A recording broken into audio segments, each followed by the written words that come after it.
Hello, hello, ladies and gentlemen. Let me just pause this music here. And welcome, everybody, to the Den Battle Royale Weekly Roundup. I am your host this week, Neo Anderson, twitch.tv/Neo Anderson. You all here, so you already know that. We have a very exciting day today. The plan is we're going to review some of the amazing highlights we've collected over the last week. We're going to give an overview of the scores and standings as they stand from currently casted games.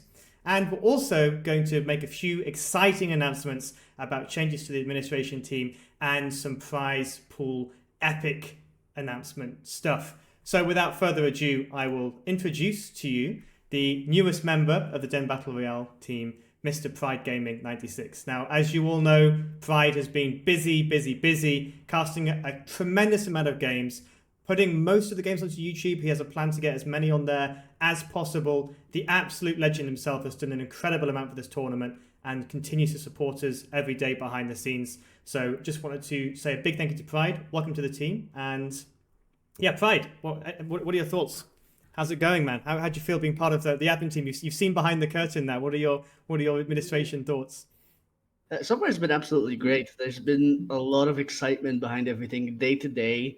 It's just the tournament keeps getting more and more exciting as we go. There's a bunch of stuff just to have to deal with, and administration work. But it's at the end of the day, it's all for the content and the excitement for people watching it. Fantastic. We're also joined by our spreadsheet wizard, Mr. Lix, the bearded Chilean legend. Mr. Lix, how are you feeling? How are you doing? Hey everyone. So yeah, all good. It's been an interesting week. Lots of amazing games being played, and also I wanna also say welcome to Pride to the hosting team. The more, the merrier. Absolutely. And the easier it is also. Less work. And last but certainly not least, a man who has more skills than a 6-year-old on Microsoft Excel, but sadly not good enough to contribute meaningfully to the admin team, but a legendary caster, a huge contributor to the Den tournament so far, and a fantastic member of the admin team. Mr. Kajeston, how's it going? Going very well. Thank you for the introduction. I'm not sure why you had the need to offend some 6-year-old kids. I'm pretty sure they can beat my spreadsheet skills. Also, I just want to make a point of this that nobody in the administration team, we've been chatting and preparing for this all day long, sometimes seriously, sometimes less seriously, but nobody was made aware that Neo will be in a tuxedo. This has not come up This has been a surprise.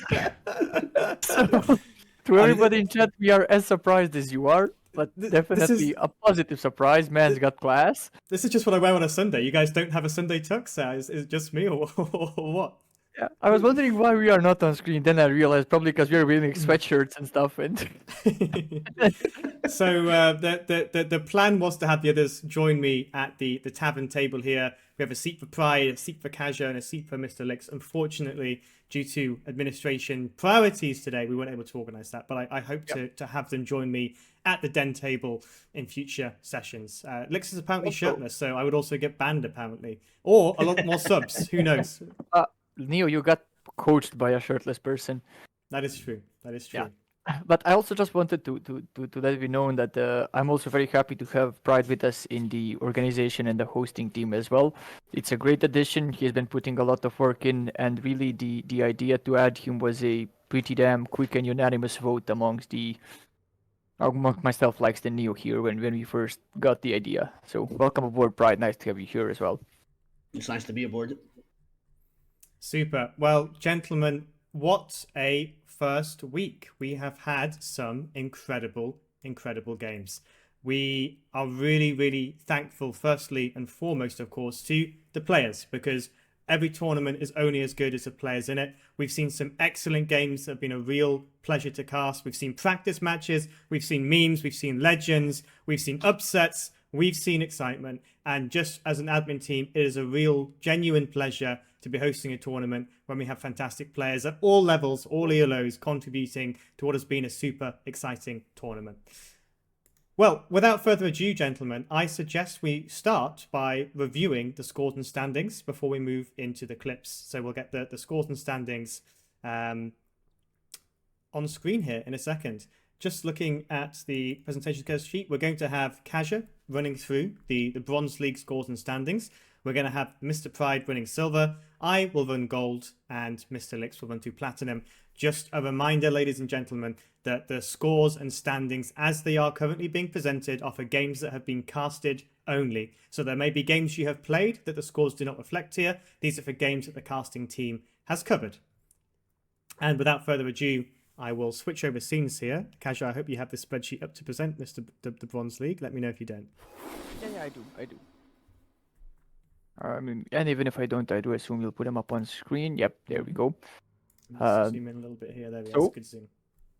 We are starting logically somehow going from bronze towards platinum, and in Platinum League we have had some pretty interesting games and pretty interesting moments to see as well. As Neo has already pointed out, please do note these are just the scores that have been casted yet. We promised to you, and we are doing good on our promise so far, to have all of the games in the tournament casted. So we want to continue in that regard. And right off the bat, when it comes to Group A, we can see that we have had a few games played. So we had Loon Game beat Nevometer 3-0. It was a very fun set. Correct me if I'm wrong. It was casted by Pride, and it was in this one, I believe, that we have seen something that we'll probably be looking at a bit later on during the clips time. An amazing attempt of a TC drop with the Aztecs of all people. So definitely no shortage of fun there as well. In other results in that group, we had Nevometer beat Raze 2-1 in another interesting set as well.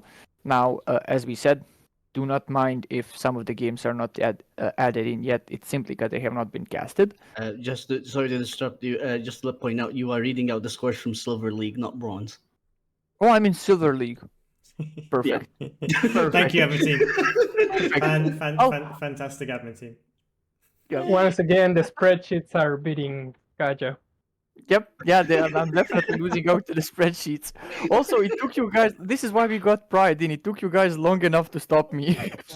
I was starting to be confused. Just starting. Yeah, we're just starting again. We are in Bronze League, people. So I'll actually start off with Group A, where I myself am in yet, and we have only had the one set casted out here. So that one was the one I played out personally, and it was between myself and Bujazi, a young prodigy.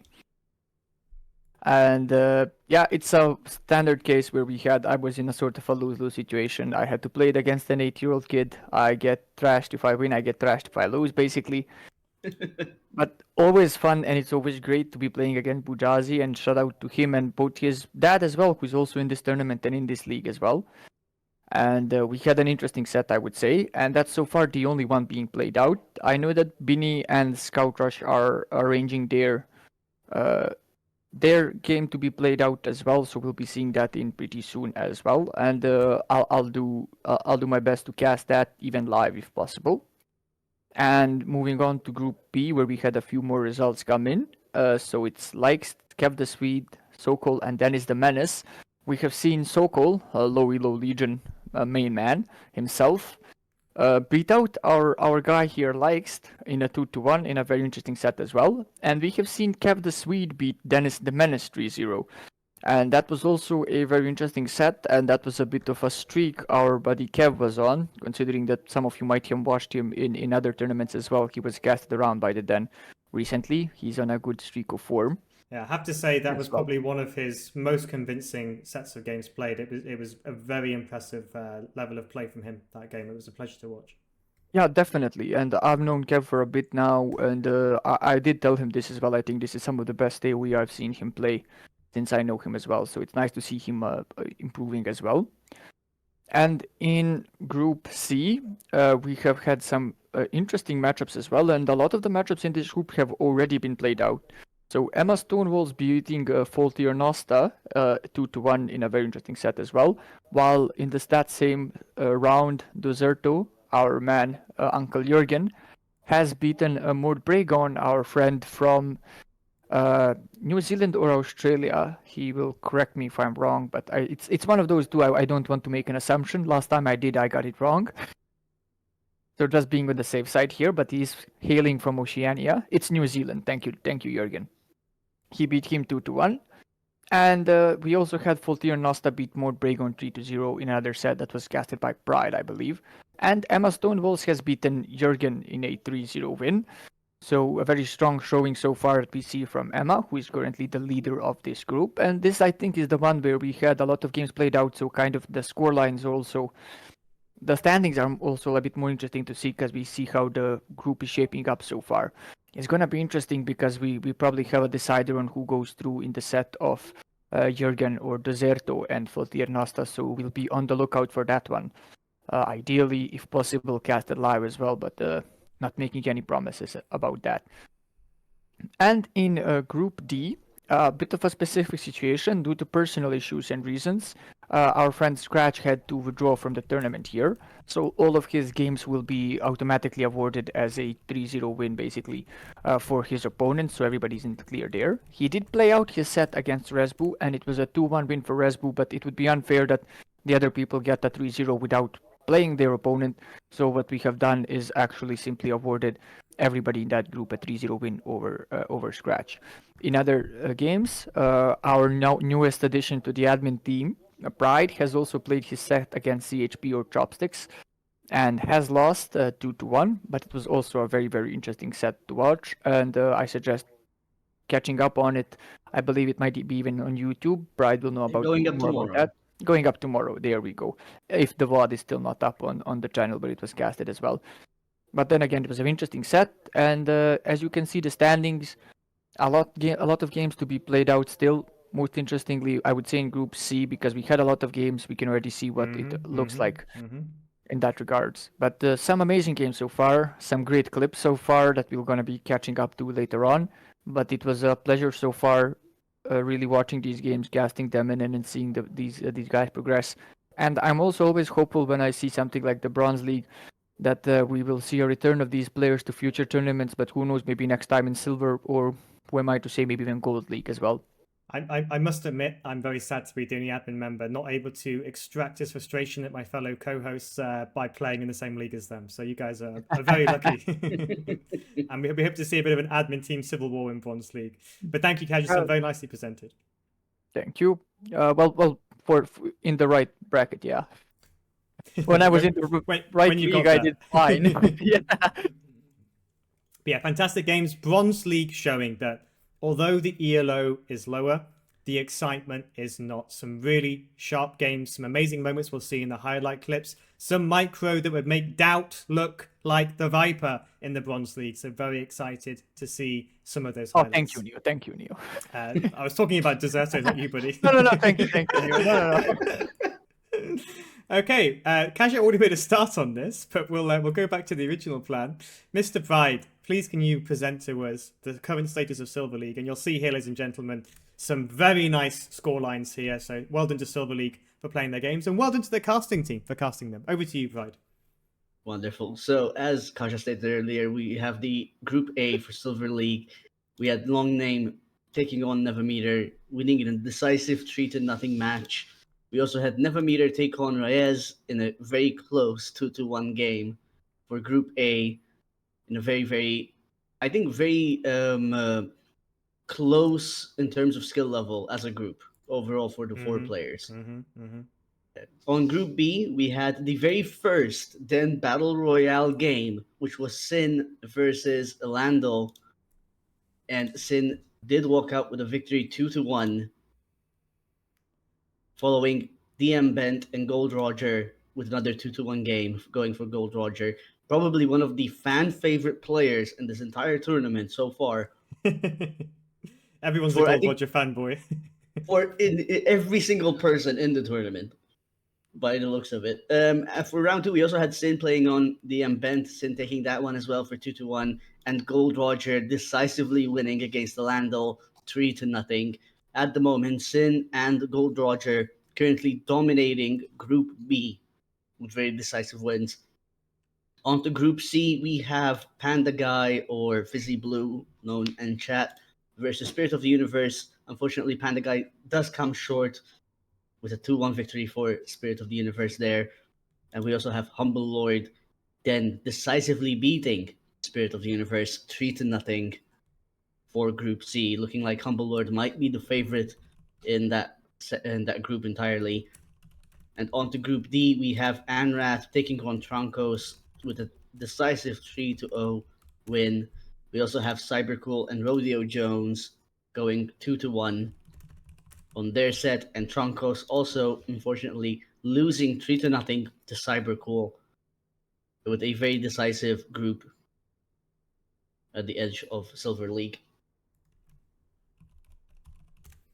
Thank you, Pride, and again, a fantastic wrap up here. Silver League is shaping up to deliver some really fantastic moments. Obviously, Gold Roger, one of the fan favorites in the game.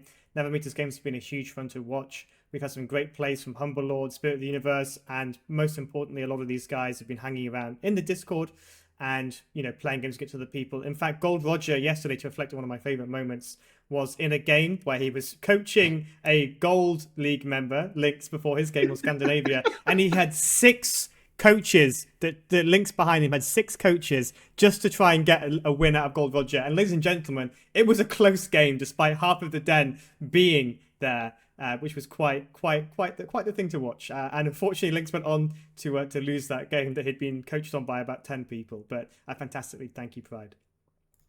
Okay, my turn. Thankfully, Kaja didn't make a start to this one, so I will move right in. Again, go quickly. Group A.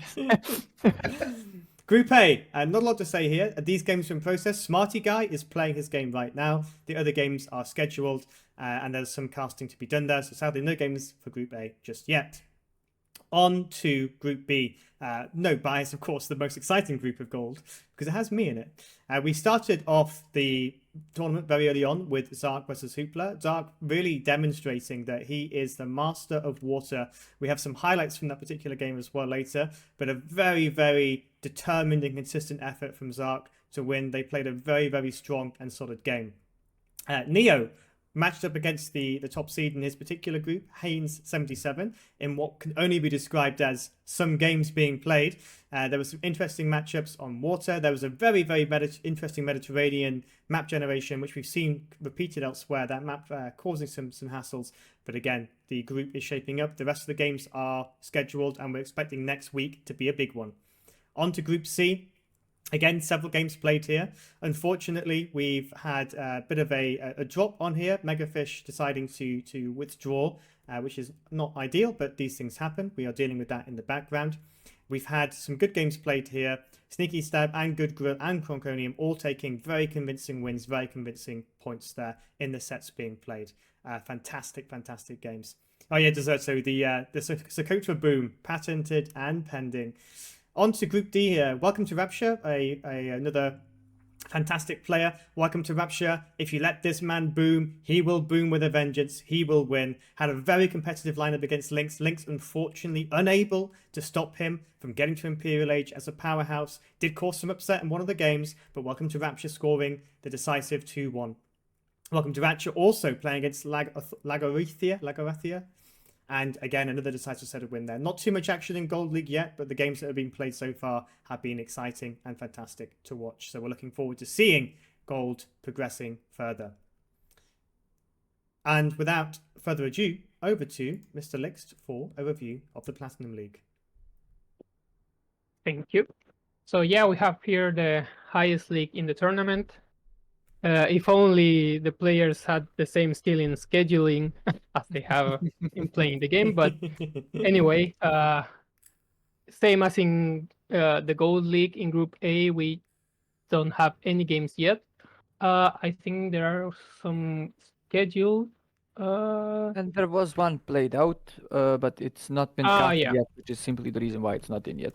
So Corn Pizza and Shelbert have played their round 1 matchup. Yeah, so not much to talk there. On Group B, we have Videira with a very commanding start to the tournament. His 2 games against I Am Superhero and Sai, he won every single game, which puts him in a very good place to move on to the playoffs. And the other only game played there so far is Monkey against Sai, which ended 2-1 for Monkey. So yeah, Videra basically already has his place secured in the playoffs. In Group C, we have a kind of similar situation with X-Raven, also winning his 2 matches. Only difference being he lost the game against Whisperer, FPL Whisperer, but won all his games against Marco Landers. And that's the only 2 games that have been played so far. And on Group D, we have Brocolive against Hagi, which was casted yesterday, right, Neo? It was indeed, yep. Very interesting game, which ended 2-1 for Hagi. And then again, Brocolive against Ryle, which ended 2-1 for Broco. Also, just to note, Broccoli is correct. Broccoli versus Hitman was played, and I did cast it.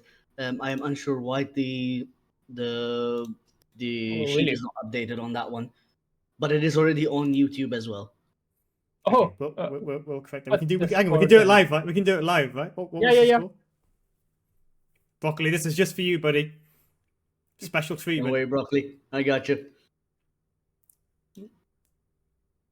Yeah, also for all those complaints that you were giving to myself, likes to or Neo, it's like one of the reasons we got Pride in is so we can all hop over to him now. Yes, please send your complaints to me. Yeah, I if am you have any very problems, like we all complain to Pride anyway. nonchalant about it. What was the scoreline for the Broccoli Hitman game, Pride? I can let you know in just a moment. One sec. That's a fun idea for a stream. Exactly, Lady Death. I agree I completely. just scream your hate comments at you. Das deutsche Übermensch, Broccoliber. Das ist mein Lieblingsplayer. Not really. It was 3-0 for Broccoli. There we go. Live Nice. updates here. Professional administration at its finest. We should have assumed it's 3-0 when Brocco Mhm. mentioned it. He's so excited. So, well, Yeah, just so just interesting Group D then. And thank you very much, Mr. Lick. So again, to reflect, we've had a very, very interesting start to the tournament. Some fantastic games have been played. We've had moments that have been fantastic across all of it. And again, a big thanks to the players for putting their hearts into this. I know a lot of people are preparing. I know a lot of the maps have some contention. There's a lot of mixture in the pool. I am preparing some map stats in the background to track exactly how many times things like Crater Lake have been played. But again, thank you to the admin team for running the spreadsheet. Sorry that Battlefy didn't work out for us, unfortunately, due to a technical limitation. We did have some issues with that, but this spreadsheet should hopefully be updated regularly. So if everyone needs to check in, please check in. The ELO of Platinum is around 1450 to 1625, something like that. Tretcore. So a very competitive set, and some of the people in there are still grinding that ladder and gaining ELO as we speak. So, ladies and gentlemen, what we will do now, let me just check the agenda here to make sure I'm not getting ahead of myself. We will go through the clips and highlights, right, guys? Yep, exactly. Also, Neo, how the hell was Don't Mention Crater Lake was not on the agenda? Like, this is like we have full control here. Don't drag us into it now that we have full control over it. I don't know what you're talking about, man. It's I think that map's been played more than Bogland, which is interesting. I've had it on my 2 games as the admin pick. So That serves you second right, part- Liz, because you put Pacific Islands on the list. But anyway, Second part of the Don't Mention Crater Lake agenda, don't mention Boglands. we will go now into the clip review here. So let's start, ladies and gents, with the Relic Victory Denied clip. Let me know when you've queued that up, and I'll give you a 3, 2, 1. So the format of this, so everyone's aware, we're going to go through a number of clips here. I'm just going to spend about a minute, maybe 30 seconds on each. These are the highlights from the tournament and moments that we feel really capture some of the epicness that's gone on so far. Can I ask Jürgen, if you're in chat, that you make, just let me know if the sound balancing is okay when I play these, please. Thank you. Are we all ready, guys? Have you all got cues your end? Yep. Okay. Sure. 3, 2, 1. As the 6th relic comes in. Here we go, ladies and gentlemen. It looks like he's going to get the relic victory. No! Don't do it yet! Come on! Come on! Oh, no! No! Emma, you monster!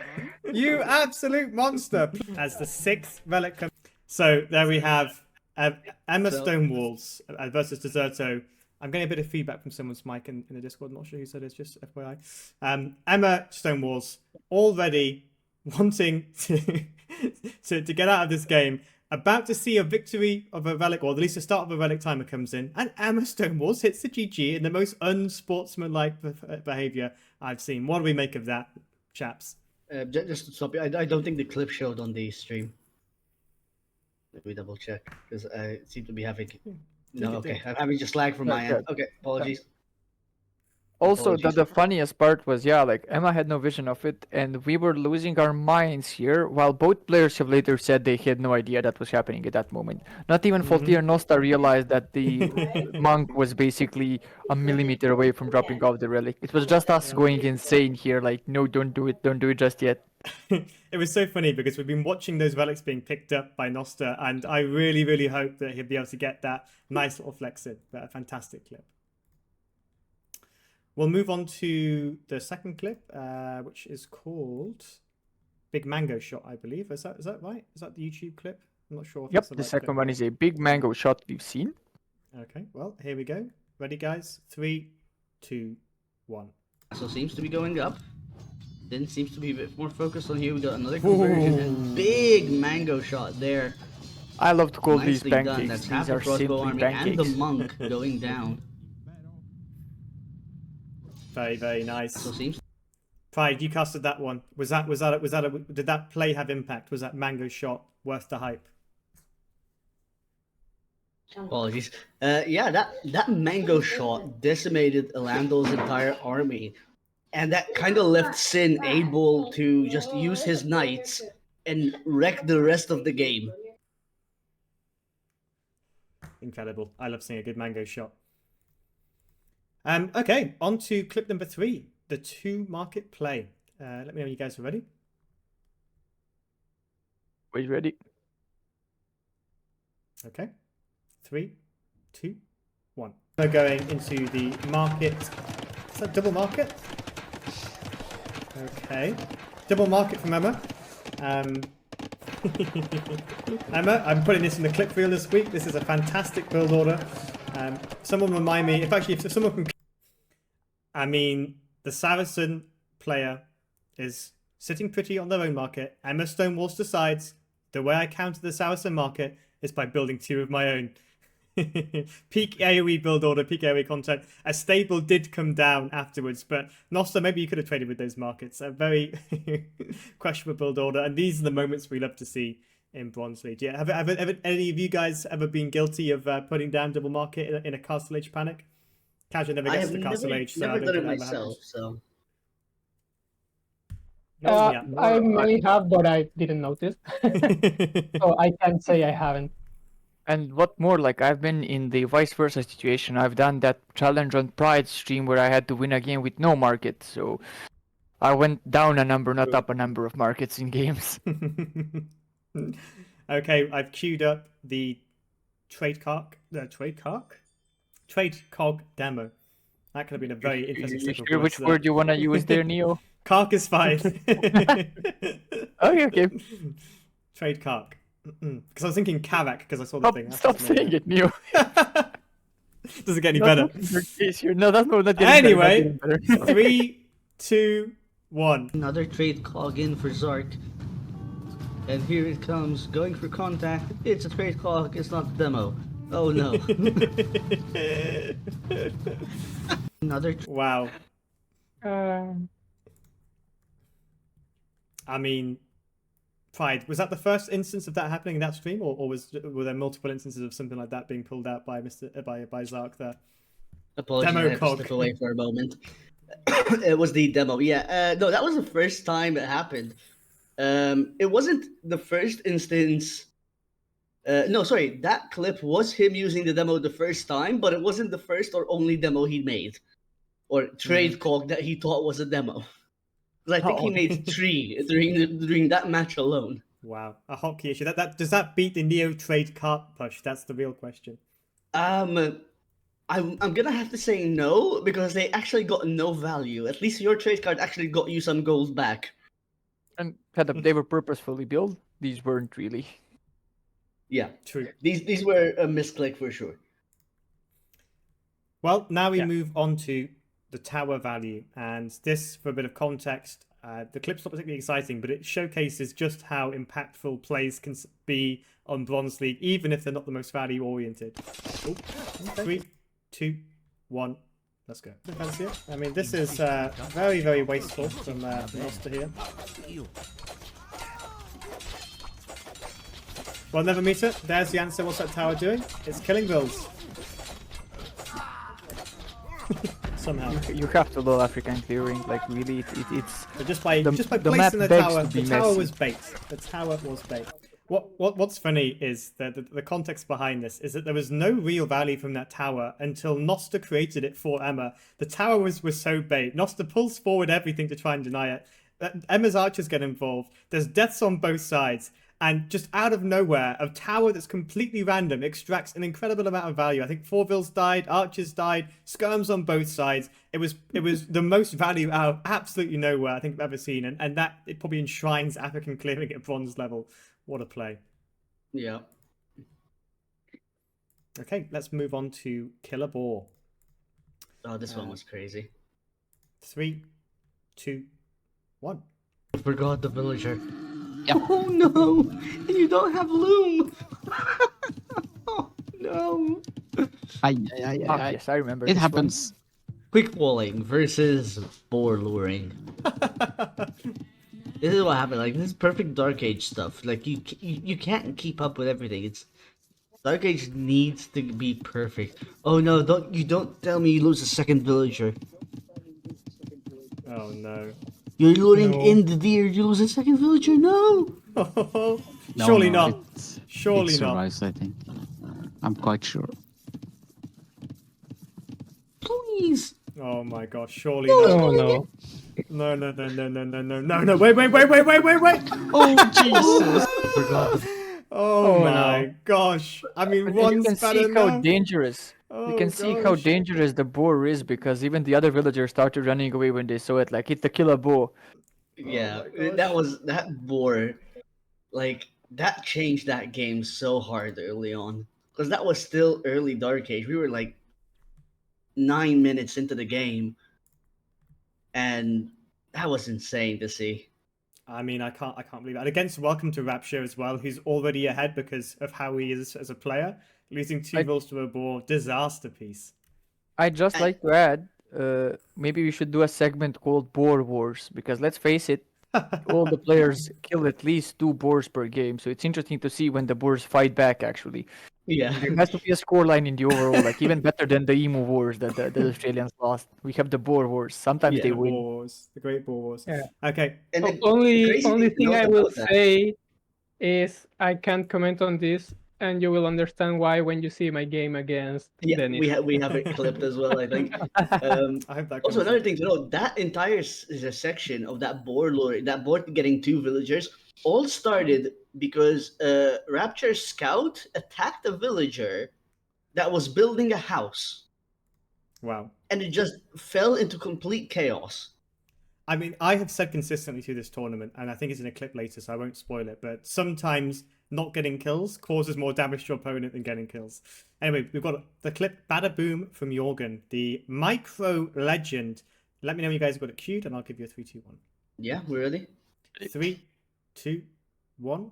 A lot of mango And I on remember this this side as well, so vividly. let's see what the micro will look like for both of them. Look at here. this micro god moving the mangonels in. Will Might he be get seeing something some from it? That's the pancakes, and question. Jurgen's also pulling his army back here. Boom! Ooh, phenomenal hit right away. Does he get another You'll one? love to see it. Now the knights will be able to Oh take my away gosh, these Jorgen. mangonels. Did but you ever there's doubt another for a great second? hit. Jorgen, you are a There's machine! another great hit. Jurgen getting value. They with say the you can't teach an mangonels, old clearing dog up new almost tricks, all but of this the archers man that were just going up had decimated in their store. server. Wow. So now Aging like fine wine is our Uncle Absolutely. Jurgen. The Viking ancestry would be proud of you there, Jorgen. I'm not sure the Vikings ever fought the Ethiopians, but I mean, wow, what a show. Jorgen, where is this micro in every other game? That is incredible. You know you can do it. That's a doubt learning moment right there. Fantastic play. And definitely, as you said, the man is a machine. We've seen another case of man versus machine, and the machines always win. Sounds like a Helldivers reference. Okay, next clip is Wonder Built. Wonder Built. And we're going to hit it in 3, 2, 1. Okay, I love Broccoli is realizing that, okay, this is standard victory, I can do one thing alone, and that is going to be a wonder victory, and just holding off. But he doesn't know that the enemy is already it's too there. late. It's too late. Oh god. The problem is, even if he does it, if he loses forward, the enemy can just land, drop a castle, drop bombard cannons, or any single siege unit, and just drop it. Broccoli. Okay. Wow. I mean, so for context here, I was watching this game. Broccoli had unfortunately lost water. His map was horrible. He had a slither of land. And so, in response, Broccoli decides, like the legend he is, to place a wonder. And if that's not a stylish way to GG out of the game, then what is? Joker Lou 98, thank you for the follow. Guys, what do we think of the wonder? I don't think I've seen many wonders this tournament. I think that's the first wonder I've seen so far. Yeah, definitely. Can we also just note that Broccoli is floating about 2k resources on everything? Yeah, yeah. It's I mean, this is a very interesting state of the game. I mean, he'd lost water and didn't really know what to do with them. I think he was just in disbelief, really, because his map. So I love how Jürgen is saying here that look at the quality camera work, because we can basically see only half of his face for most of the clip. And I agree with that, but he has updated it now. Like, we still see only half of his face, but now he has a Viking helmet on top. Yeah, yeah, exactly. Yeah. We have updated the half that we can see for the streams. So caught Jorgen in 4K, boys. Caught Jorgen in 4K. I don't know. Every time I see one of the webcam, the first thing that comes to mind is just lens flare. like a JJ Abrams. Somebody needs to edit that. Oh dear. Right. Well, ladies and gentlemen, we're queuing up the next clip here. This is what I've called the Young Viper Quick Wall. So for those of you who don't know, these two people in the camera here, this is Bujazzy and Vesbu, father-son combination. We're watching the POV of the younger gentleman on the screen, and this boy is the next Viper. 3, 2, 1. Uh-oh. Come on, back away. Back away. Good job. Militia here. Back away. He's going to try to quick wall. Bam! Quick walls him out. Quick Bam! walls him out. Woo!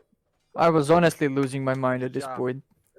I thought it was all going well until this moment where I thought, like, yep, I'm ending up clip time. If I lose this game, I'm never hearing the end of it. It's like, it got real stressful real fast from this moment right there. It's... I'll give him that. He does not make it easy. Not at all. Yeah, so that was Kajerson playing in the match you previously mentioned, and he just got absolutely styled on by an 8-year-old. And if this kid doesn't turn into the Viper in a few years, I'd be very surprised. I'm sure he'll be dominating Platinum League in a couple of years at this pace.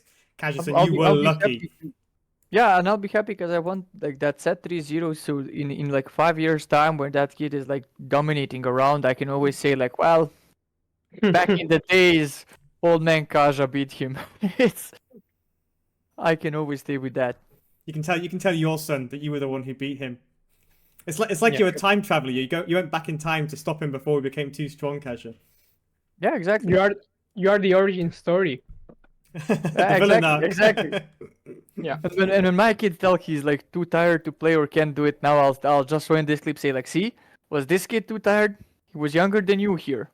When Bujazzy was your age, he was winning games, son. Well, not this one, but he was winning games. Oh dear. Okay, next clip. We are approaching the halfway mark here. We have the patented Nomad Fish Boom. 3, 2, 1. I'm going to start the clip now.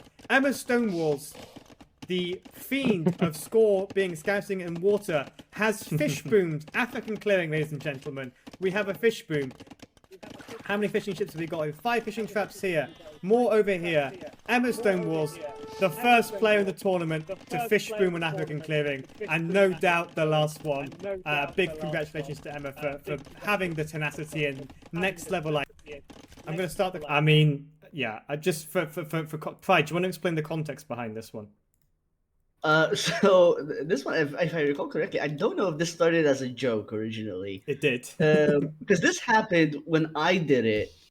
I think about 2 months ago when me and Emma were training for the Holy Jolly Christmas Cup. We were playing on a nomad map, and he chose me out because I fish boomed on a small lake. And I don't know if this was reference to that or not, but Emma constantly saying every game the score difference is always just fishing fish in water or like scouting in water. Him actually fish booming on a nomad map is just insane to me. Yeah, I believe actually it was one of your Holly Jolly Christmas Cup games against Nevermeter. You also it was the nomad map from that. I don't remember exactly which one it was. You placed a dock down with a single fish trap. Yeah, also, I did do that.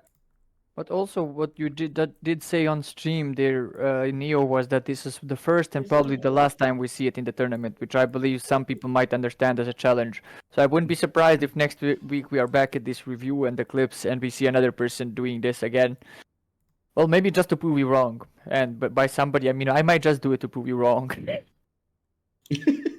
Okay, no one else will. I will. You heard it here first, guys. Kajason wants to one-up Emma Stonewall. So Kajason, if I don't see an interesting play from you on that map, I will be disappointed.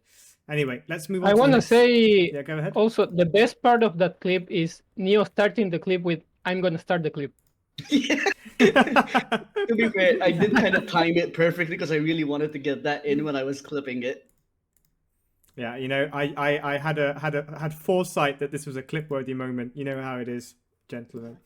Okay, let's move on to Villagers Go Bye-Bye. Apparently never meant to saying it's a build order moment. Okay, Villagers Go Bye-Bye. This is one of my favourite moments of this game. 3, 2, 1. Deserto, look away now. Emma's in with the Knights. And this is what I play for. Damage. Yeah. 3 Vill kills at least. Jorgen not reacting. Spearman are out. Yes, but look at the villagers in the back. Like, this is going to be huge value for Emma. Oh. Yikes, Jorgen. Isn't even moving all of them back. This is going to be at least 10 villager kills minimum. They are wreaking havoc. They've got the armor. The TC doesn't bother them.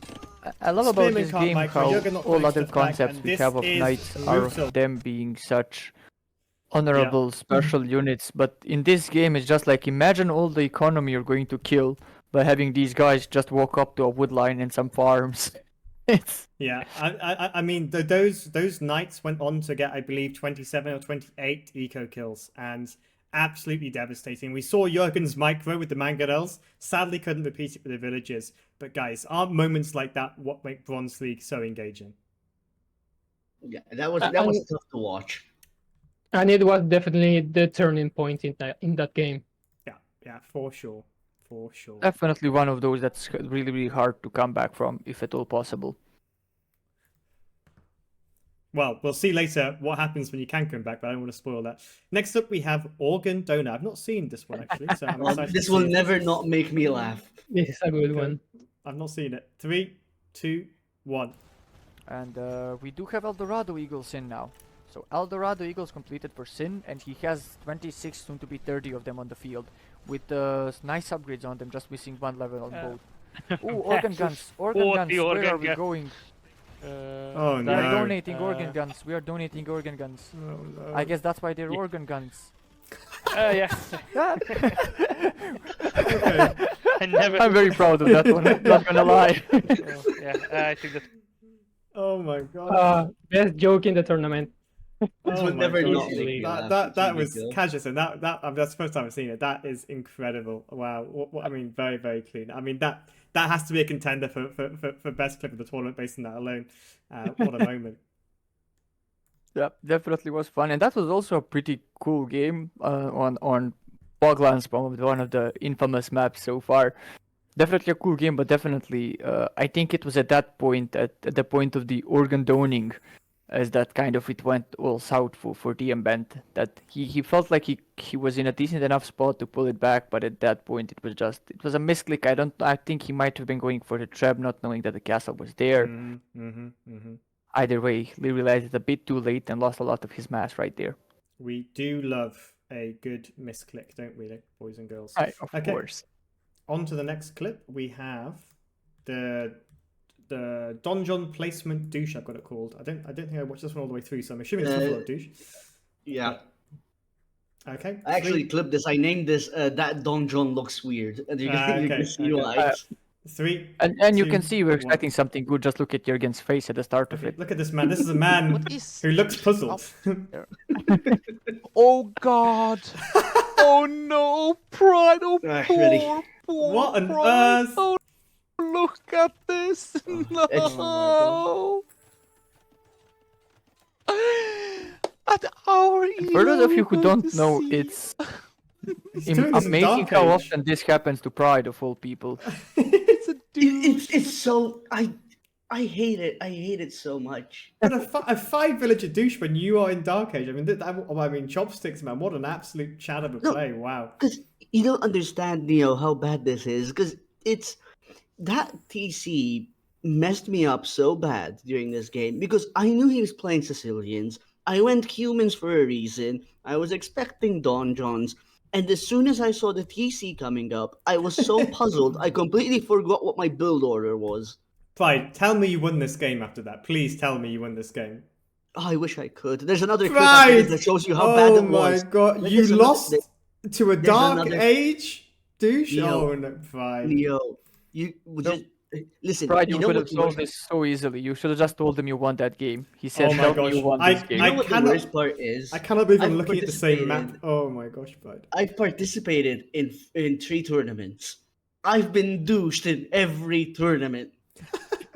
Pride, you were able to beat me not so long ago, and you're losing to a Dark Age. Oh my, okay, I'm excited for the next clip. Clearly, we have a part 2 here, which is fantastic to see. But Pride, I can see that things since the last clip have not gone well for you, buddy. It was not. It was not. Let's give it a 3, 2, 1. Jorgen is in Right, disbelief. This will be a bit issue. Okay, if Pride No. bounces, yes, he does. No, Up to this point, I was doing No, fine. look No. at this. Pride, no. This was the nail to the coffin. Why is Chopstick forgetting That's amazing. that there is a You know what? ram What's my out? favorite part about this right now is Pride was repairing that ram, and basically it feels like it's like a Rocky Sorry, Balboa everyone. movie, and he's like in his corner, like preparing, like, "Go on, buddy, we have another round to go." Oh, man. It ain't over yet, Get ready kids. for it. Ain't That over yet. ram took down Get 2 out here. donjons and survived for 10 minutes. That ram That- was an MVP. Pride. I mean, you're playing humans here, and the opponent's douching you on Sokoto. Wow. I mean, we'll come back to the human douches shortly, but Pride, you Oh, must have Lord. been a broken man after I that one. remember those. I'm not It was tough. definitely, guys. Stay tuned for the human douches later on. That was something else. Yeah, there's more good stuff coming. We've got a Tom Cruise moment in the next clip. This one I'm gonna need some context for after we stream it, Kaja, but we'll go here. Right now, I need to watch it to get my context back. Yeah. Oh yeah, I think I know it. Yep. 3, Oh yeah, this one. 2, Okay. 1. Let's see these Yeah, last but moments. look- I'm gonna zoom in here. Bye, guy. Bye, guy. That's what Bye, I'm guy. Bye, gonna- guy. Bye, guy. Come on. There we go. Thanks for that clip, Kaja. Do you want to explain the epicness of what just happened here? I mean, for some reason, like Sin was very long in this game, and he was controlling his units well, but he really just, as a king, I guess, forced this one guy into exile, sent him forward, knowing full well there was like 20 knights there, and this poor guy had no idea what's coming at him. That Chukino was not quite the hero he wanted to be. Okay. Next clip, we have Rhino Block. Oh, Lix, I'm so sorry for this one. Oh no, our boy Lix is here. Lix, I'm going to look to you for the answers here. 3, 2, 1. Lodi Legion Scout is under attack. Ooh, let's have a look here what is happening. Oh, Trying no. to block the Rhino. We might lose a villager here for Lix. Licked. Nicely done there for Oh. so-called. Good. Oh dear. Good move. Oh dear. Killing that villain. I mean, Nothing to say really. Kudos to Sokol for that one. Yeah, Yep. it was But really well done. I to be think. fair, for a second there, I was afraid this either ends with the Rhino going away or getting killed by the TC. For a second there, I thought like, Yeah. and now we kill the Rhino with the TC, and then we can GG it. I mean, In my defense, both rhinos and the elephant were very badly placed behind the tree, so it wasn't easy.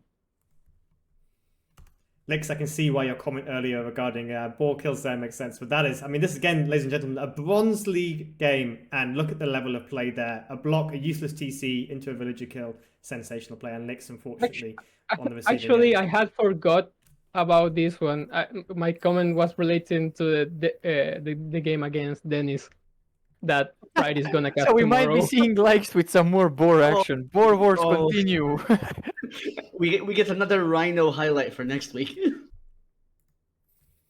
Yeah, we should be doing the Rhino highlight reel. Okay, this is one. I think these next pair of clips, part 1 and 2, some of my absolute favorite moments from the tournament. I won't spoil it. You guys know which one it is next. 3, 2, 1. Here we go. Forward with 7 villagers and 527 wood in the bank.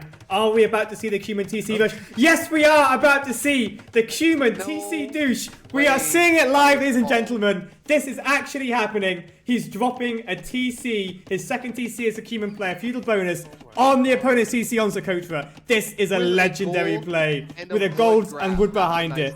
What an absolute madman. He is going for it. Or there's man at arms in response to player.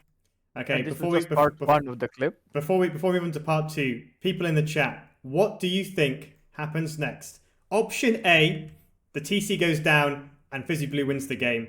Option 2, the TC goes down, Red's able to repel it. Option 3, some form of disaster. Put your votes in the chat now, ladies and gentlemen, before I reveal it, because this was a ballsy attempt, and I think we'll all be a little bit surprised by the outcome here. DeSoto voting 3. Not in range from Nevermeter. Any other guesses what happens next? Option 4, Pride gets douched. Dennis and Menace with TC, choose TC. Lynx is option 4 looking the most. Mental trauma for the players. Any other guesses? Option 4. TC denied for TC5 from Dennis. Okay. I gotta say, option 4 is the most likely. Pride gets douched on another map. It Yeah. transcends time and space. Well, ladies and gentlemen, thank you for your predictions. I will now reveal the outcome. You'll see from my face here where it's heading. 3, 2, well, it goes up Fizzy Blue. I mean, that's cheating. You can see a disaster coming, and here comes the disaster. Fizzy, please. Oh no, oh no, oh no, oh dear, oh no.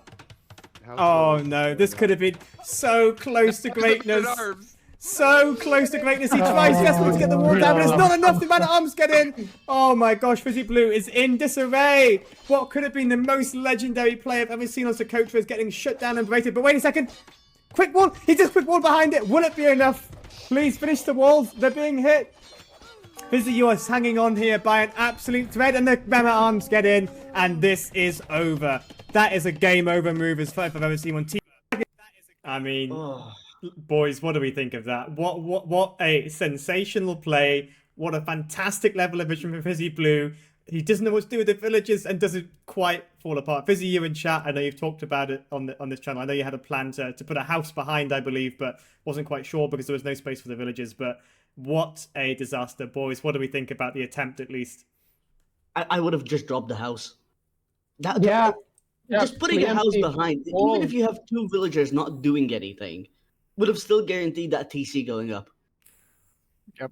But I think the one thing we need to point out here is that the amazing part here is not just that this did not go up. This ended up as a game where Fizzy Blue has created a total of 4 military units, but has in total dropped 5 TCs in the end in this game. We have seen him continue to try and out boom here on Socotra, and it was a crazy game overall. I suggest everybody rewatch that one as well. I'm sure maybe Fizzy Blue won't agree with me. Maybe don't rewatch that one from his perspective. But really a fun game as well. I mean, I believe it's not included. I'm just looking at here. It's not included in the clips, but in this game that we see on the screen in front of us, Fizzy Blue made almost as many TCs on Socotra as he did military units. I think he had 7 archers peak. He had 6 TCs total constructed on Socotra. And if that isn't a next level play, reinventing the meta, I don't know what to tell you, ladies and gentlemen. A sensational, sensational play from Fizzy Blue. And thank you for the moment. I was here. Fizzy, unfortunately, you're not that guy. Okay, next clip. Psy Micro. 3, 2, 1. So,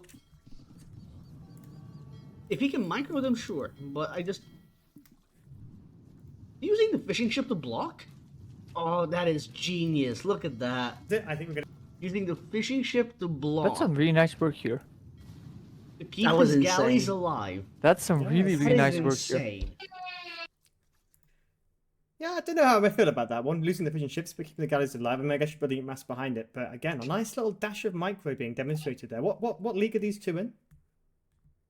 They were in... This is Platinum League. Yeah, they're plat. Wow. Okay. I mean, Yeah, what- thank you, Jurgen, for that When I comment. tried to Yes, do that- definitely. It's not easy for me watching that happen.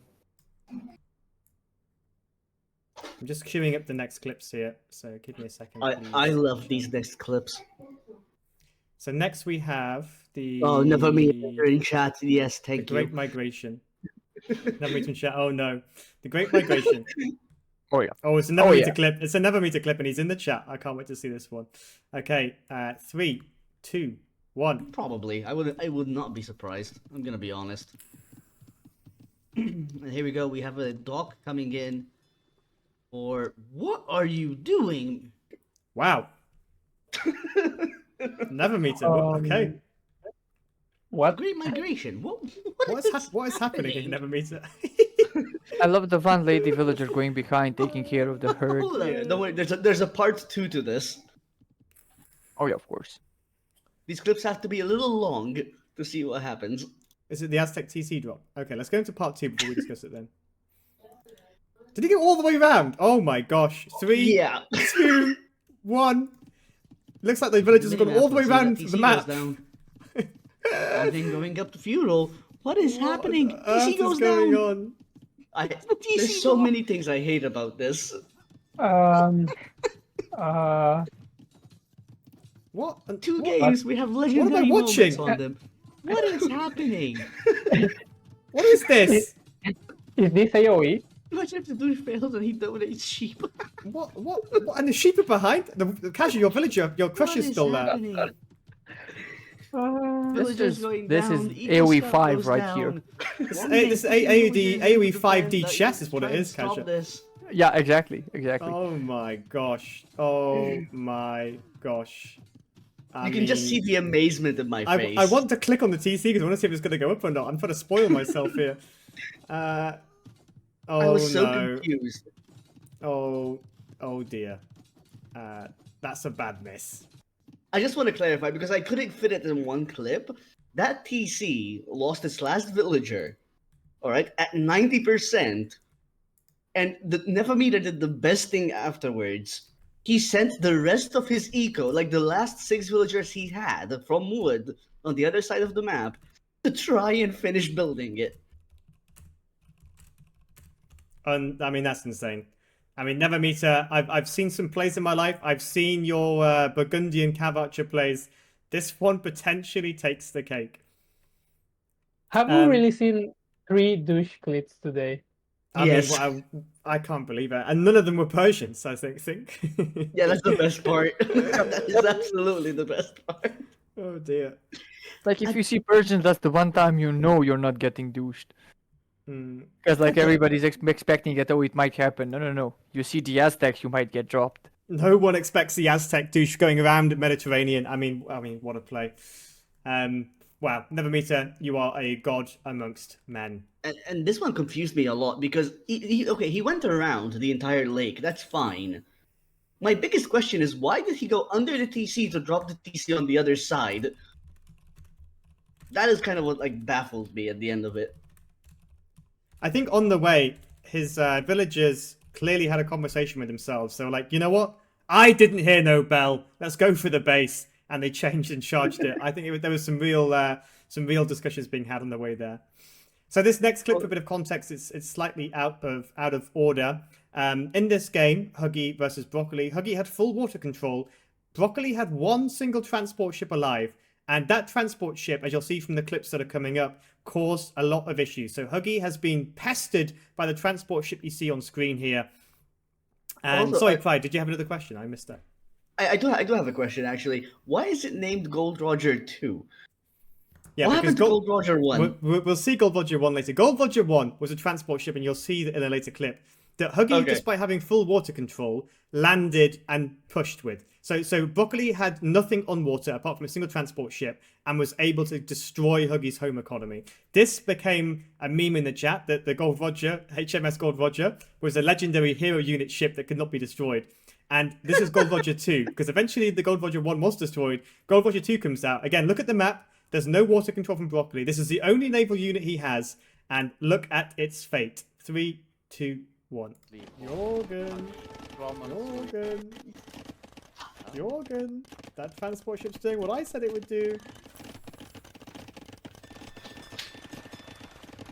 Look at the house quick walls. Look at the house quick walls. Oh my gosh. And look at the block. Look at the block, Jorgen. He blocks it with the house. Huggy is an actual genius. House blocks down. Villagers back in the ship. They don't want the smoke. As the droneman comes in, this village is now indefinite. The demo hits the ship. And Broccoli loses 20 villagers. 20 I villagers. did not see oh this my prior. gosh. Can we get a clip this there, was please, ladies and amazing. gentlemen? Huggy finally seeking vengeance for all of the harm done to him in the That was castle age, rough. the disrespect caused by the initial Poor dropping, dear. and destroys 20 villagers who wanted a nice clean voyage home. Insane play, Huggy. Well. So Huggy had been plagued by Broccoli by dropping from transport ships. This was just such a solid play. Firstly, he blocks the house. Droneman comes in. Demo ship. 20 vills were in that transport ship, gentlemen. 20 vills gone. Game over. I don't know if you've seen this clip before, lads, but what do you think about that? One of my probably my favorite moment, just because of the context it was building in this map. Yeah, The that's reaction amazing. from Huggy was insane. Yeah. But also, I think there's something wrong with me because I expected TC drop. Yes, We got spoiled by what we have seen so Yeah. far. Yep. Castle drops are so old meta, man. It's all about the TC drops. Yeah. So this next clip, basically this game lasted 1 hour and 12 minutes. Broccoli lost every single fight. He was dead 3, 4, 5 times. Jorgen at one point said he would eat his hat, his Viking helmet, if Broccoli came back from this game. And somehow you'll see here that Broccoli once again makes a return. 3, 2, 1. Again, gold is life in this game. Also, Ladies and we gentlemen, know look that at, Paulie I was hate to happy with say it, seeing the kills in play. Broccoli bought himself back a third time. He bought a third life from the paid DLC gift shop, but it is being thrown away once again. Might save some cannons here if he's lucky, but too slow. The Hussar will go in and clean this up. Broccoli once again in the danger zone. That's a terrible engagement to see. Yeah, but you'll see in the next clip. This is not over for Broccoli. He loses so many fights this game. He went to the gift shop and paid for extra life, is what we were joking, because there's no way he could get back into this game without paying for it. He has no resources, no gold in the bank, but somehow he has bombard cannons, hand cannoneers, gold units galore. And in the post-game interview, we were with Huggy, he did not understand how this man had no gold and was able to produce units. He must have used the gift shop. And you'll see in this next clip. Again, another moment. So this is shortly after the fight. The cannons do go down, but this fight again, Broccoli is still not done. And look, we're at the 1 hour mark here. Look at the eco. Look at the score. Broccoli is not out of this game an hour in. 3, 2, 1. Yeah, this is. To be honest, chat here, Broccoli is telling us that Uneo likes comebacks and probes. So both Yugi and Broccoli got together to give us at least 20 of them in one game. I mean, I would love to know who's going to play Broccoli and Huggy in the Netflix adaptation of this game, because what a roller coaster this has been. Just insane. I mean, yeah, I think there's another clip from this game later on because we got so much content from it. But again, the broccoli kept going down. To use the Rocky reference from earlier, you know, if he dies, he dies. But he just kept getting back up. He did not hear no bell. This game was an hour and 12 minutes long, and broccoli even finds his way back onto gold at this time. It's just insane. Everyone in the chat, please watch the Broccoli Huggy games. They are some of my absolute favorites. We've got another Broccoli Huggy clip coming up here. But boys, I mean, you've seen the clips. What do you make of that game? I mean, insane, right? Right. Well, I'm just going to cue the next clip, see while you're talking. It just shows high tier Age of Empires gameplay. Like what these players at their elo, being in the Platinum League, are capable of doing. Yeah, I mean, just like, you know, some players are stubborn. You know, they won't give up. But the fact that Broccoli was able to rebuild, reboom, the villager numbers still kept at the same throughout the game. He had no gold on lowland, lost middle control, and was still in the game. I'm going to cue the clip slightly out of order here, guys, because it just makes sense to cue. He hasn't reacted. Those skiers are going to be thrown away. So I'm just for the benefit of the hosts in the chat here, I'm queuing the game never ends clip. It's the final clip in the spreadsheet. I'll give you a second to get it up, but it's just because it rolls into this. It's another one from that game.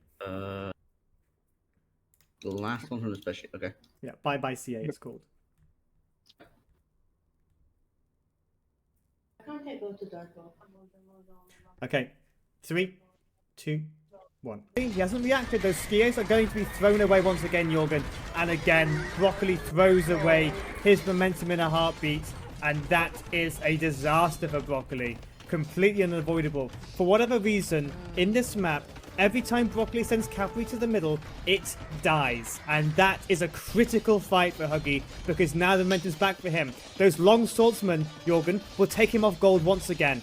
And Huggy, unfortunately for Broccoli, looks back in the driving seat. He hasn't reacted. Those and that's the final clip from this game. But basically, Broccoli lost about 100 units in the middle of this game. And you saw those clips we just watched. Somehow, despite everything, cavalry dying everywhere, no value on the map, Broccoli makes that an hour and 12-minute game. And that, to me, is just brute force determination. I think we have one more, unless I've missed anything. We have 3 more. We've got 3 more. The Laming 101, right? Yeah, Laming 101, the Art of Laming, and Who Needs Water Control. Yeah, I've got it. Okay. Socotra, Laming... Which are all Broccoli and Huggy clips. I mean, we'll finish on a high because these games are insane. So we're going Laming 101 here. 3, 2, 1. I think we're going to see the first bit of Laming action. Yeah, here we go. Scout is there to block. So he needs to fight the Scout off a little bit, reduce his HP, make sure he's taking the damage so he can't interrupt. Taking some hill damage here. Not the best fight for Broccoli this early on. Takes another stab. But the villager comes forward and looks like he's going to try and save the elephant there. And unfortunately, Broccoli was not able to lame that elephant, which is a huge loss of food, as you know, on this game. Maybe he'll try and disrupt. Lex, I hope you're taking notes after seeing that clip. It's too late now.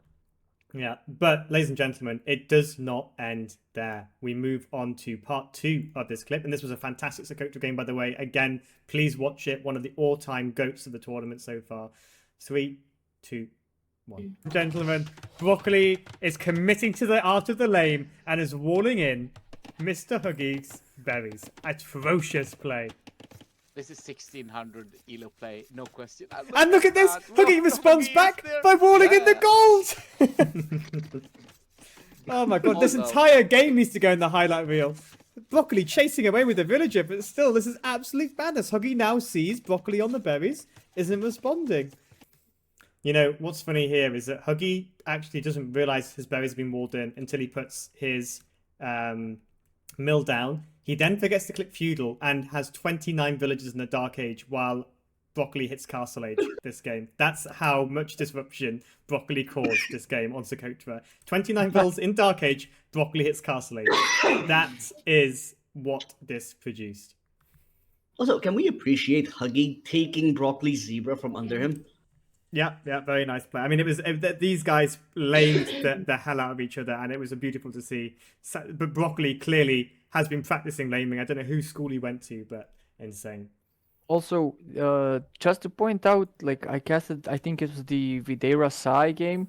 or set also in Platinum League, and we've seen something similar where once more we've seen it was Videra who lamed or actually walled in the berries, the stone, and the gold for side there as well.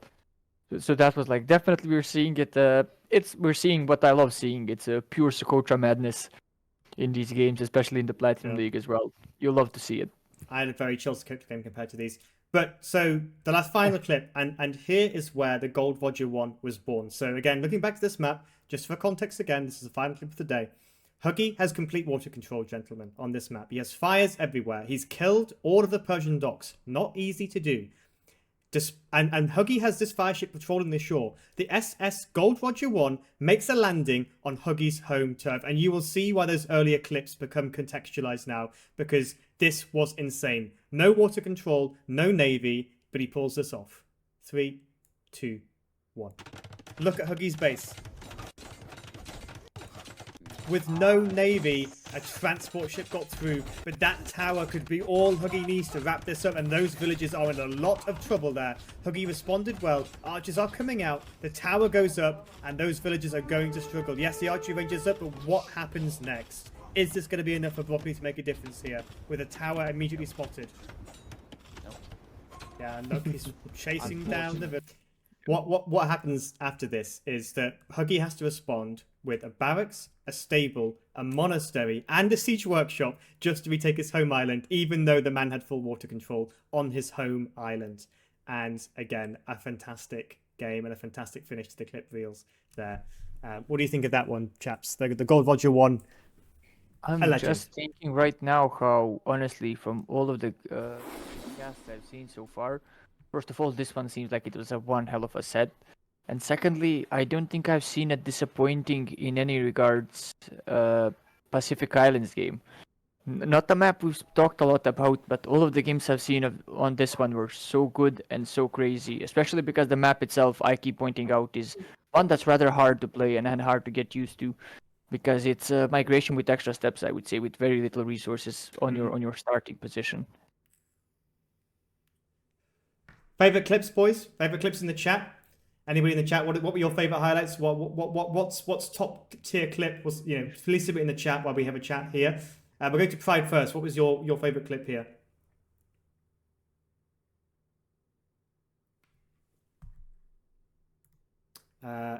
Good talk, Cashison. What was your favorite clip here? Well, so I'll try not to go with organ donor because it's me. So I'm just really proud of that joke. But I'm really impressed by all the douche attempts and how many we've seen. Like just looking at the list now, like because we have the list of the clips, it's douche attempt 1, douche attempt 2, the Great Migration, the Aztec TC drop. It's douche after douche, really. Yeah, sorry about that. I had to step away for a sec.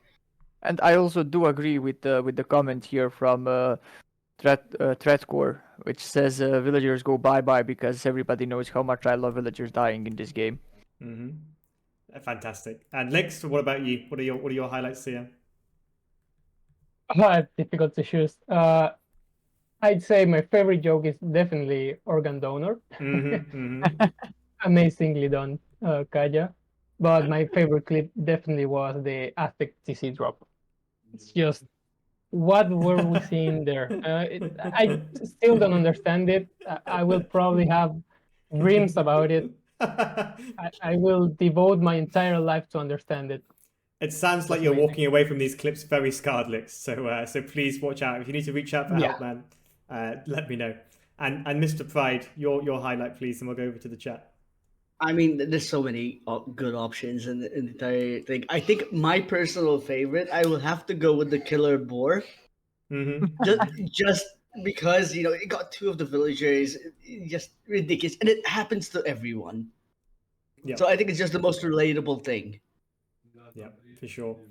I think mine has to be the Cumin Tishi douche attempt. I don't think I've ever been so willing and engaged for something to happen and then heartbroken to see it lose. The Huggy Broccoli games were great, but that man, Fizzy Blue, had a mission, and to see his dreams melting in front of him as the panic sets in, for me, it was an absolute legendary moment. Sorry, go ahead, Kaja. Yeah, well, just to point out, like we were, of course, like this was a long list, I would say, and but there was many other situations that like we didn't want to make the list too long, or we didn't clip some of them in time and similar. But for example, in terms of douching, just so you guys know, in the third game of Pujazi versus me that was played on Sokotra, he Georgian TC dropped me as well. So we weren't even done with Wow. the TC droppings with this list alone. And since Raven said that he accidentally deleted a will when trying to delete a wall, I'm not sure who was it that cast it. I think it might be Pride, but we've I seen did a it, yeah. game where a player has accidentally deleted their TC when they wanted to delete a wall that they placed, like a palisade wall. And we had an accidental TC delete as well. Yeah, Raven clearly not being appreciated in the clips here, but please do clip that and we'll bring it to next week's roundup. Yeah, well, definitely. It was my fault. I completely overlooked it. If any players in the chat, if you want to send us your moments, or the streamer who cast it your moments, we'd love to have it. There is a clip channel in the Discord. Please submit clips you like, because we really want to do this weekly. So this is a call to arms from our Den Battle Royale players. If you do something epic or you witness some crazy PTSD moments, please do submit them. We would love to see them. Just going if you into the lose chat. release to Boris, don't be ashamed of it. Send it to us. We'll all have a laugh at it. Exactly. There's no escaping the scrutiny of the admin team in this tournament. Yeah, Raven deleting TC, Tress Core, Villagers go bye, absolute classic. Fizzy Blue, I like the one where my TC goes up and shoots down Spirit's TC. Clearly a different chapter in the Fizzy Blue cinematic universe. I didn't see that one. Organ Donor is the winner from Dozer. I have to agree. I mean, I think I made some good jokes there, but Kasia just dominating the comedy scene there. I cannot disagree. It's a phenomenal joke. The demo to 20 Vills, or the Nowhere Tower from Emma from Never Meter. Yeah, fantastic moments. That demo, I will replay that and wish one day I can achieve such heights. And yeah. Also, fantastic. for those of you out there who are pun lovers in general, Emma and I had quite some fun in that DM band set.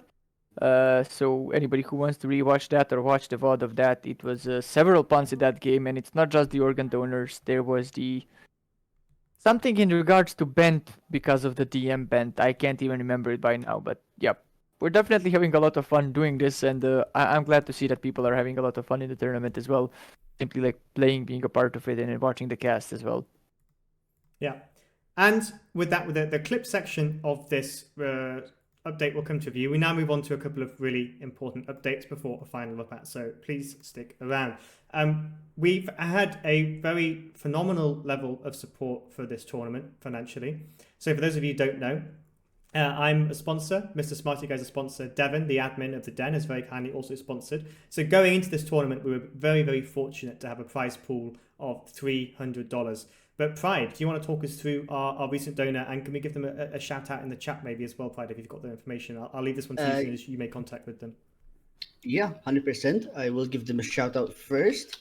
As soon as I find, there we go. I believe it's that one. Let me confirm this real quick. Emma Stonewalls gets a shout out. Where is it?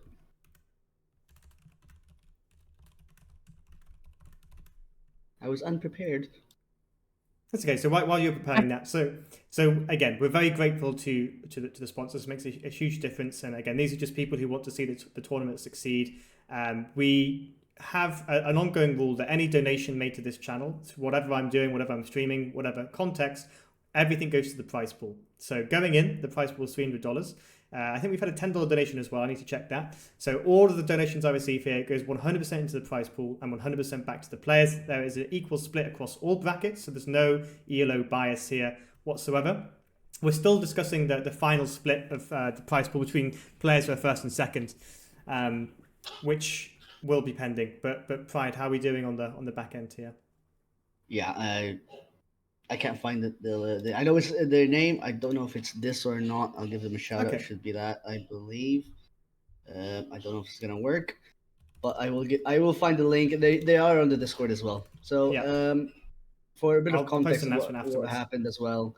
As I believe most of you know, or some of you may know, yesterday I participated in a one-day tournament hosted by Fifth's Tourney, which supported a small group of players that were chosen randomly from the various Discord channels. I was lucky enough to be chosen and asked to participate.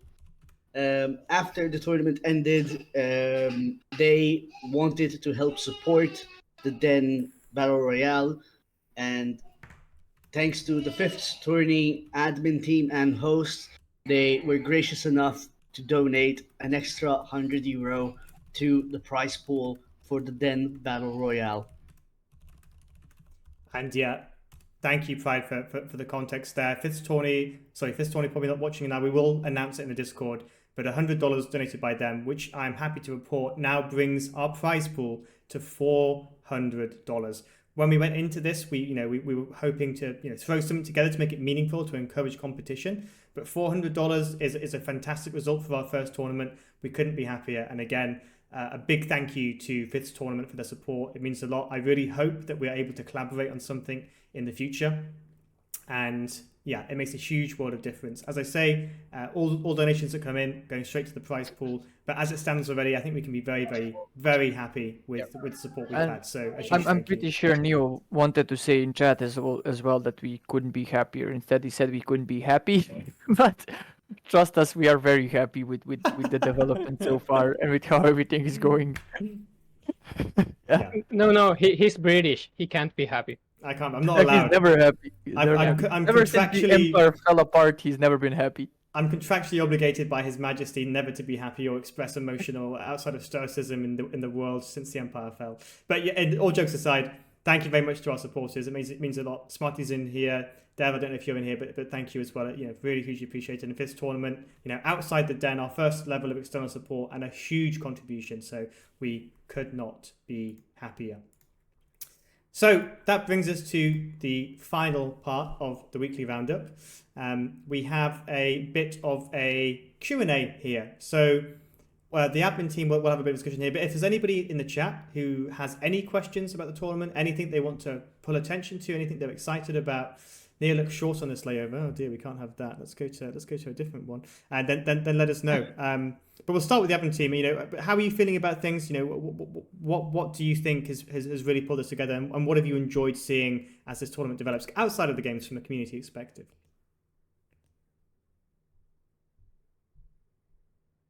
And well, question just to point out, Dennis, you're right, because on these small tables it looks like he's Farquaad from Shrek. It's like very shortened down, but yeah, now we're more in the James Bond area. A lot more in the James Bond area in the meantime. There we go, correcting it right away. Please even out the groups a tiny bit more next time. Do you mean ELO, Jorgen, or what's the driving force behind that question? Just give us some context there. Yes. Yeah. So with having an ELO limit, it did create challenges, right? And in a tournament like this, where we have quite a large spread, we really did our best to mathematically, so we're using stats here, distribute the ELOs on a curve that effectively creates as small a spread as possible. Of course, each group has differences in ELO, and those differences we're very much aware have different impacts, especially at the lower leagues where 100 ELO is much perhaps larger than say 1400 to 1500 or 1500 to 1600. Unfortunately, we are tied by the ability to tie 64 players into that. I mean, Lix, do you have any comments here? Because Lix spent a lot of time, believe me, working on these brackets to make them as fair as possible. And Lix, I don't know if you want to add anything to that, or you think I've covered it. Yeah. Having only 64 players and with a limit, an upper limit, but no lower limit, obviously makes things not perfect in terms of ELO spread. But I think we did as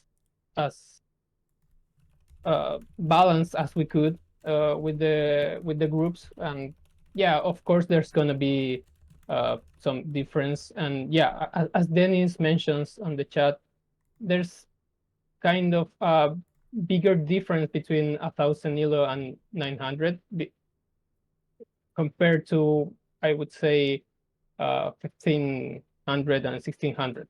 So, but yeah, there wasn't much we could do without making more subdivisions with wasn't really possible due to the number of people. So, but still, it's something that we will of course try to improve on for next tournaments. Yeah, thank you, Lix. And as Fizzy Blue just said there, it is impossible to get it perfect. Even 100 ELO is not an unmanageable difference. People can actually improve that much in a month. Yeah, I mean, at the end of the day, this is not static ELO, right? People are practicing in the background. People are increasing the ELO. My ELO personally has gone up by about 150 since my tournament ELO was locked in. You know, we have to just ask players, realize that ELO is a moving target, and all we can do is take a snapshot at a point in time to make it as fair as possible. But of course, in future tournaments, we will always look to objectively balance things. And I think we did a very stellar job this time, but it's just the nature of any tournament you will play in. I know this is some players' first tournaments. You'll find that this is a regular occurrence, but the team has done the absolute best here. Noster das Foltier, the legend himself. Amazing tournament so far. A lot of fun to watch and play. Thank you for your effort, guys. Noster, really appreciate you being part of it, and thank you for the positive feedback. It's been a pleasure for us too. Dennis the Menace. Sorry, go ahead, Fred.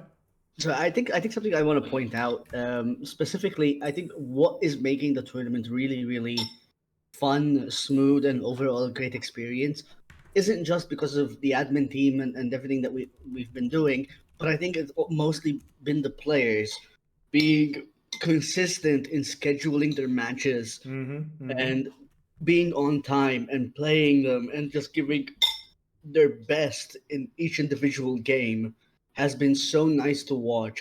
I've participated in other tournaments where players just take the longest to set up, the longest time to like schedule anything and stuff like that, or just like always come up with excuses during their games because they're not doing well or this and that.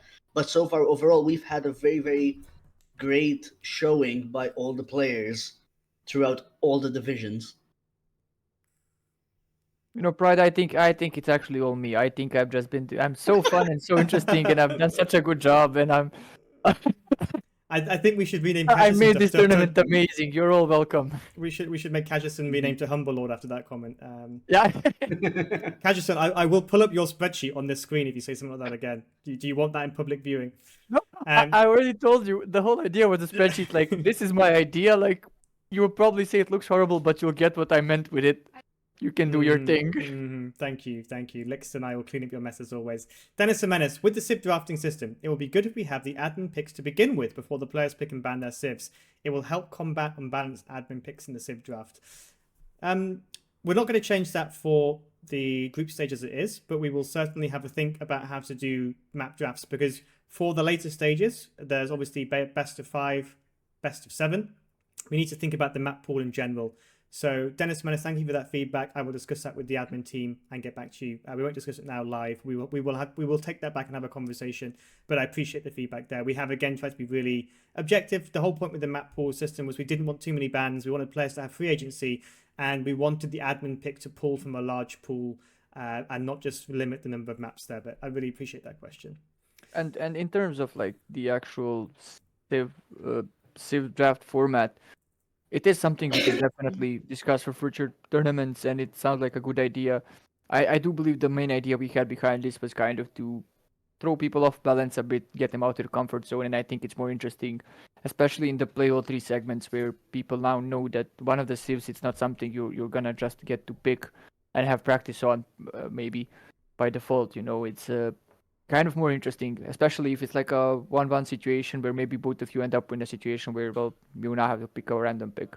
But even rotating it around could still be a good idea to have people, especially maybe on water maps. It sounds interesting. Definitely something we can consider, and I think it's valuable input as well. Yeah, we'll take that back and have a discussion. Fizzy Blue, I think you're doing... sorry, go ahead, Lixt. No. I was going to talk about something Nevameter is commenting on chat, but go ahead. Yeah, we'll come to that. Fizzy Blue, I think you're doing a sterling job, guys. Thank you for all the work. Thank you for your TC drops, Fizzy Blue, is all I have to say to that. Nevermeter, I was not a big fan of the map pool. Somehow I was feeling the variation was not that big. Lix, did you want to comment on that? Yeah, actually, also on his other comment where he says there were some tournaments where the maps are on categories.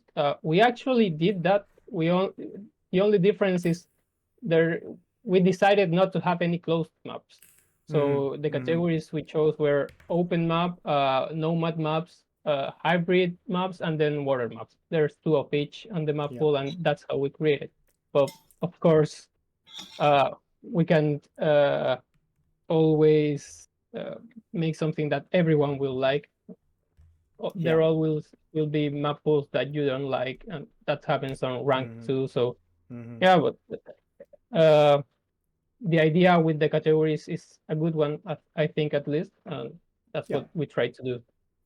Yeah, just to build on what Lick said there, really we wanted to find maps that encourage aggression, to give it kind of a battle royale feel of, you're not able to hide behind your walls, you have to do something. All of these maps really require some level of feudal or castle age plays to really maximize how they work. The water lakes, obviously, you go in there. We didn't want closed maps. You can make Scandinavia a closed map, for example, but also you can be punished for it. So the rationale behind the map pool was restricted by design to encourage more engagement and more activity.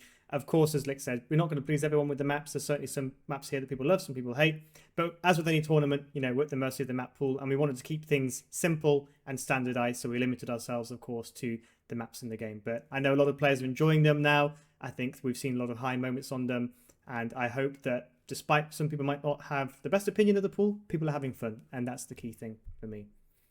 I think a part of it is just the crazy map generations we've been having with certain games. Yes, exactly. The map generation hasn't been great. And maybe in future tournaments, we will use edited maps and create a map pack, I think, to address some of those challenges. So we will take the learning away, ladies and gentlemen. So we do appreciate the feedback. Tournament really fun from Nevermeter. Thank you very much. I think it's always important, like that we mention again for all of us here. It's basically the first tournament that we are organizing, and we wanted to make sure that it's something we can really follow through on, and even the map that we picked, maybe not be the most biggest of map pools that you've seen, but we've actually done careful consideration of all of them, and we felt like we did a good balance of the rules we made with the hybrid, open, water, and no closed maps as a rule itself as well. So, but definitely, like, it's something, as we said, it can be something we consider going forward, that we do add more maps and then do maybe handcraft some maps and handpick some maps and do some more custom maps as well. Yeah, this is the first time the Den is doing this, and we will take this feedback seriously and we will learn from it. And the key thing is we're having feedback as well, that people are enjoying it, so I appreciate it. I've had an anonymous question submitted in Discord. Emma Stone Walls, you have built no stone walls. Please read me yourself, Emma No Walls, or I will quit the Discord. Emma Stonewalls, I don't know if you want to comment live to that. To be fair, we haven't seen many Emma Stonewalls in this tournament, and there is a player backlash against Emma Stonewalls like a stonewalling. Emma, I will leave you to comment on that one. May Stonewalls every set. Well, there we go. Random Discord. It's a unanimous say. I mean, user, you say. Emma didn't make any stone walls against Jorgen, I believe. So that's not true. Okay, well, there you go. You've been called out, Emma Stonewalls, like a YouTube boxing fight. You've been given some smoke. How would you respond to it? Well, thank you for the Q&A. I appreciate the stream's gone on for a bit now, so I think we'll leave it there. But yeah, look, as I'll throw over to each of the hosts here for their closing thoughts before I close things down. Closing thoughts then, Mr. Cajerson. Anything you want to add or say or call out? Honestly, I have been having a lot of fun with the tournament so far. I've been enjoying how active everybody has been, and I'm glad to see you guys are enjoying it. I'm happy that we are doing this as well. I love the whole interaction, and we're really happy that you guys are asking the questions in the Q&A as well. And as always, in the tournament chat, in our DMs, in these casts, in these Q&As, feel free to ask your questions and suggest things. We'll always make note of it. We'll always make sure to do our best going forward. And really, thank you all guys for amazing games. I've been having a lot of fun casting them all. And all jokes aside, great work so far, I would say, to Pride, Neo, Likes, and everybody as well, because there's been a fair amount of work we've been putting into this so far. And I do feel everything's been going rather smoothly so far. And yeah, it's been a pleasure also doing the tournament with these guys right here, because it's been less hard than it would be perhaps with somebody else. Okay, a suspect sentence run on there, Kajason. Thank you. Mr. Lix, closing thoughts, feelings. No, I agree with Kaya. It's been great fun, great seeing the community come together. Everyone has been doing a great job. You, Kaya, and Pride. So I just hope it continues that way, and we finish strong this tournament. Thank you, Lix. And again, Lix, thank you for your spreadsheet mastery. Mr. Pride Gaming 96, the newest member of the admin team, you've been subjected to the chaos of our admin discourse for a few days only, but you've probably got a context of how we run things. Final thoughts and feelings from you, please. Yeah, for the most part, I agree with what both of them said. I do like how the tournament is developing and everything in between. There is just something I would like to point out, and something that occurred to me like a few minutes ago as we were talking. This better not be about spreadsheets. No, I don't want to mention names or anything like that, but we had an instance. Somebody had left the server. And I want to point out to everybody in chat and all the participants that something very important. The Den server is not just for the tournament alone. It is a community of Age of Empires streamers and a community of other various Age of Empires players from different elos. Once the tournament is over, the Den as a Discord does not stop. We will still have more events, we'll have more stuff going on. And even myself, I would like to start getting some more community games with members of the Discord itself set up on a weekly basis, hopefully. So just because you're here to participate in the tournament, feel free to participate in the rest of what the Den offers as a community. The various voice chats are for everyone, the various streamer sections are for everyone to enjoy. So make sure that there is a variety of content to enjoy. So feel free to do it. Anyone can get trashed by Gold Roger on their accord at any point. There's a we have special channel submission for that as well. So. A dedicated punishment. That is the LFG channel, but it's also the Gold Roger Will Destroy You channel. Thank you, gentlemen. And yeah, just final few words from me. I'll keep it short and as brief as I can. A huge thank you to the admin team. Without the people on this call, this would not be possible. And without your hard work and time, dedication to the streaming, the uploading, the spreadsheets, the casual sunning, the organ donations, it wouldn't be possible. To the players, thank you for really putting in some solid games, some solid effort. It makes our lives a lot easier when everyone's included and really works hard to get their games going and tries hard. Obviously, the prize pool is there, not just for fun, but also to encourage people and motivate them to do well. And a big thank you to Jorgen and Emma Stonewalls also in the chat, who have been doing a phenomenal job co-casting and casting. They're not in this call with us, but Jorgen especially has been doing a great deal for this tournament. So I want to give him a special thanks. We had some excellent co-casting together yesterday with the new 290 and Dave. You heard it here first. So a big thank you to Uncle Jorgen. And with that, ladies and gentlemen, we will close things here. If anybody has any questions or thoughts, please reach out.